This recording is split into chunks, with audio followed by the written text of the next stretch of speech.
भाऊ रामराम. खूप दिनाबादनामध्ये मी आज तुम्हाला सांग बोली रेणू बराच साऱ्या प्रॉब्लेम्स समस्या असल्या कारण तू बोलणं नाही जाया.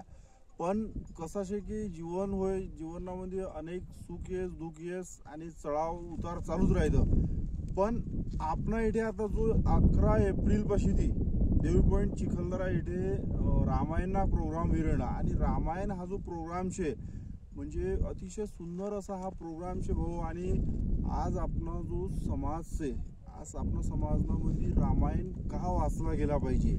खूप सारा जागारो तुम्हाला दिसस की बॉस शेती पैसा धन संपत्तीसाठी विवाद होत. तर ह्या धन संपत्ती कसा शुल्लक शे आणि यांना किती वाईट परिणाम शेतो हा जर पाहवाना शे तुम्हाला.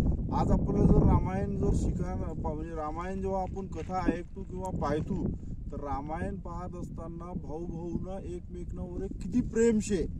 रामायणामध्ये जसं समजा राम हा एक भाऊले गादी भेटला पाहिजे म्हणजे 14 वर्ष वनामध्ये चालतात बापने आज्ञारो त्यांना बादनामध्ये दुसरा भाऊ त्यांना जो चप्पल म्हणू आपण म्हणजे पादुका म्हणला गेला शे रामायणामध्ये.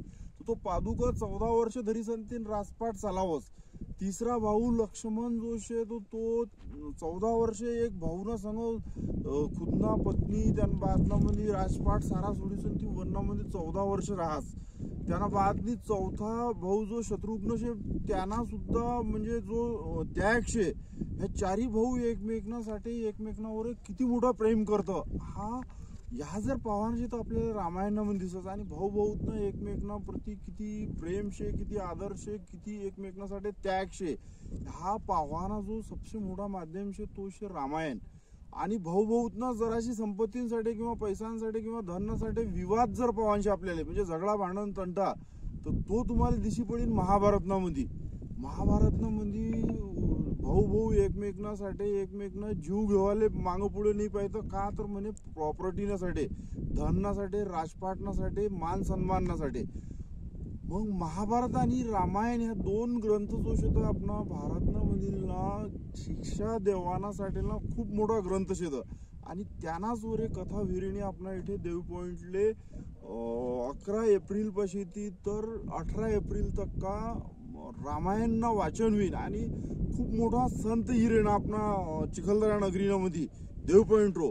आणि हा वातावरण पाहू शकतो तुम्ही पहा म्हणजे हा जो सूर्य मावळता दिशिरेन असा सुंदर दृश्य. आणि इकडे किल्ला हा जो परिसर शे हा परिसर म्हणजे असाच परिसर तुम्हाला पुरा चिखलदराले पाहायला भेटेल. तसा तुम्ही साराच जण जो शेत चिखलदरा परिचित शेत पण सुंदर वातावरणामध्ये माताना दरबारनामध्ये रामायण ऐकायला एक संधी भेटणं ही खूप मोठी संधी शे. आणि ती संधीना आपण नक्कीच फायदा घेतला पाहिजे. आपल्याला जर रामायण वाचतो आपण रामायण ऐकतो रामायण गीतना माध्यम को ऐकतो तर आपल्या जीवनामध्ये खूप मोठा साभूत प्रभाव होतो.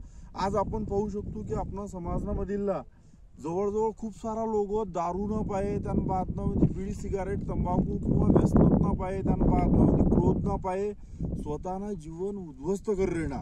मग हा जो शे हा जर आपल्याला कुठेतरी थांबावा ना अचिन म्हणजे आपला पोरं जो शेतो किंवा समाजामधील लोक शेतो त्यांना घरनामध्ये दारू नाही आली पाहिजे. त्यांना बातम्यामध्ये झगडा लढाया भांडण तंटा नाही आला पाहिजे. हा जर तुम्हाला वाटत असेल तर रामायण ऐकला पाहिजे. आपला जो भारतनामधील ना सबसे महान असा ग्रंथ शे रामायण. त्यांना बादनी रामायणले ऐकाले मीना म्हणजे आपणा जीवनले सार्थक करण्याशे सफल करण्याशे.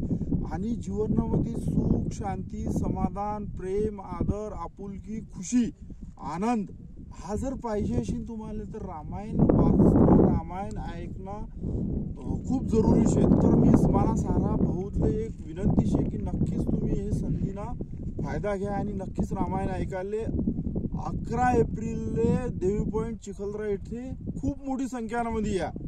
जर तुम्ही येशान तर तुम्हाच फायदा शे. माना व्यक्तिगत साधू येवलेना काहीच फायदा नाही. तर धन्यवाद भाऊ.